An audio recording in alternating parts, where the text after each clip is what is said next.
तमसा नदी। अयोध्या से 20 किलोमीटर दूर है तमसा नदी। यहाँ पर श्री राम ने नाव से नदी पार की थी। श्रृंगवेरपुर तीर्थ। प्रयागराज से 20 से 22 किलोमीटर दूर श्री राम श्रृंगवेरपुर पहुँचे, जो निषादराज गुह का राज्य था। यहीं पर गंगा के तट पर उन्होंने केवट से गंगा पार करने को कहा था। श्रृंगवेरपुर को वर्तमान में सिंगरौर कहा जाता है। कुरई गांव। सिंगरौर में गंगा पार कर भगवान श्री राम कुरई में रुके थे। प्रयाग। कुरई से आगे चलकर श्री राम अपने भाई लक्ष्मण और पत्नी सहित प्रयाग पहुँचे थे। कुछ साल पहले तक प्रयाग को इलाहाबाद कहा जाता था। चित्रकूट। प्रभु श्री राम ने प्रयाग संगम के समीप यमुना नदी को पार किया और फिर पहुंच गए चित्रकूट। चित्रकूट वह स्थान है जहां श्री राम को मनाने के लिए भरत अपनी सेना के साथ पहुंचे थे, क्योंकि राजा दशरथ का देहांत हो चुका था। भरत ने यहां से श्री राम की चरण पादुका ले जाकर उनकी चरण पादुका रखकर राज्य किया था। सतना। चित्रकूट के पास ही सतना यानी मध्य प्रदेश में स्थित अत्रि ऋषि का आश्रम था।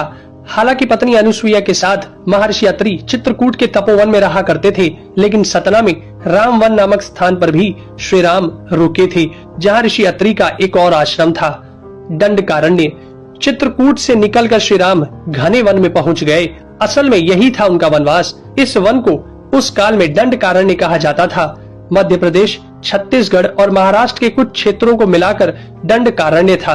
दंडकारण्य में छत्तीसगढ़, उड़ीसा, तेलंगाना एवं आंध्र प्रदेश राज्यों के अधिकतर हिस्से शामिल थे।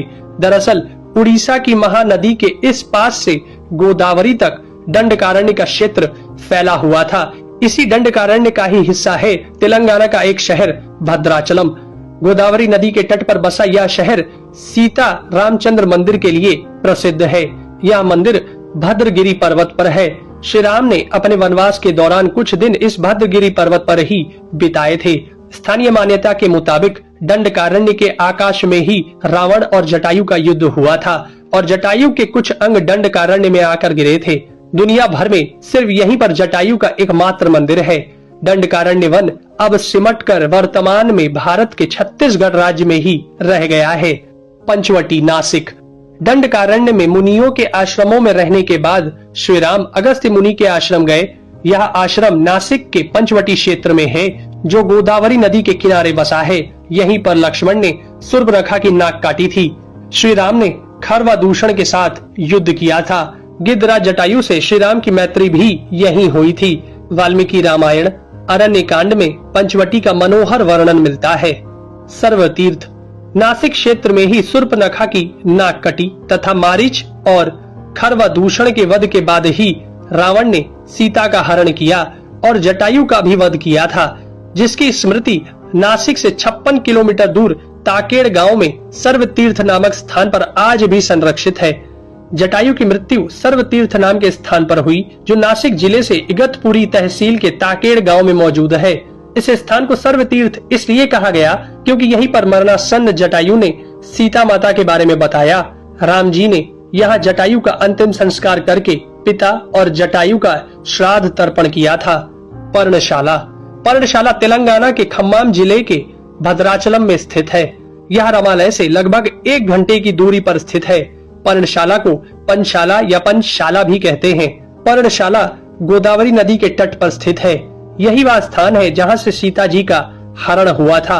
हालांकि कुछ मानते हैं कि इस स्थान पर रावण ने अपना विमान उतारा था।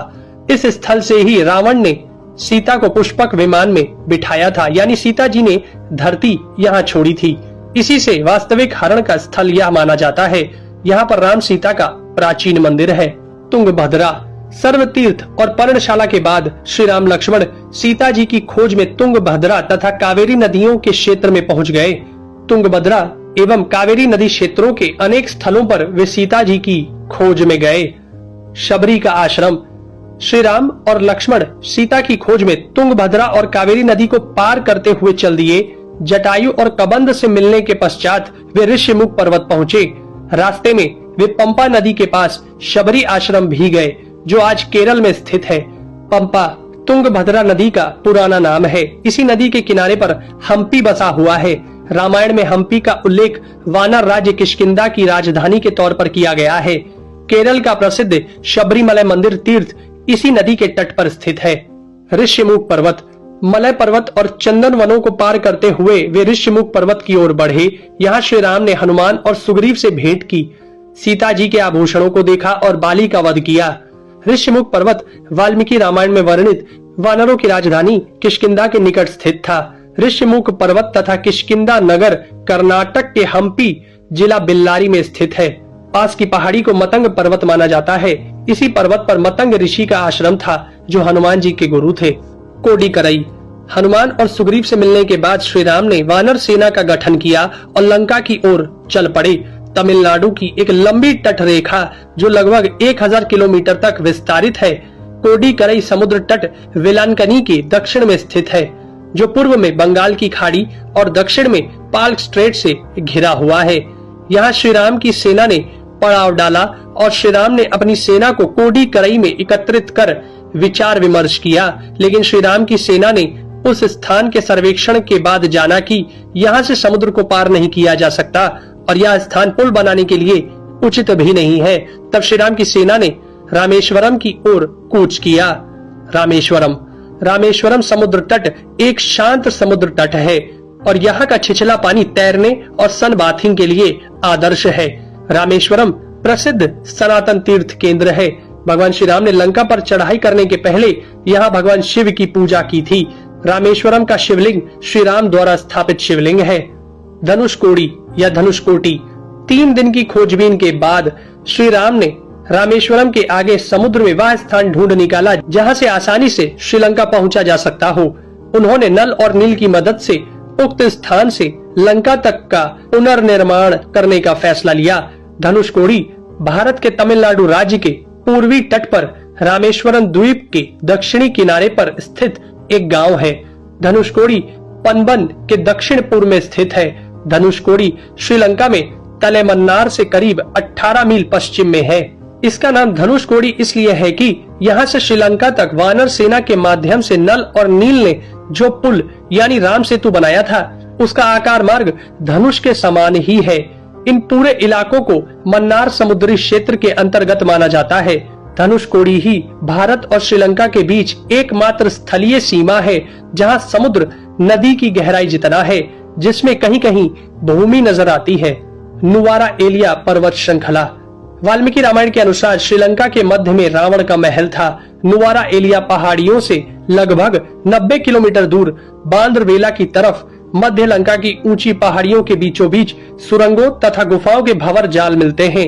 यहाँ ऐसे कई पुरातात्विक अवशेष मिलते हैं जिनकी कार्बन डेंटिंग से इनका काल निकाला गया है। श्रीलंका में नुवारा एलिया पहाड़ियों के आसपास स्थित रावण फॉल, रावण गुफाएं, अशोक वाटिका, खंडहर हो चुके विभीषण के महल आदि की पुरातात्विक जांच से इनके रामायण काल के होने की पुष्टि होती है। आजकल भी इन स्थानों की भौगोलिक विशेषताएं, जीव, वनस्पति तथा स्मारक आदि बिल्कुल वैसे ही हैं जैसे कि रामायण में वर्णित किए गए हैं।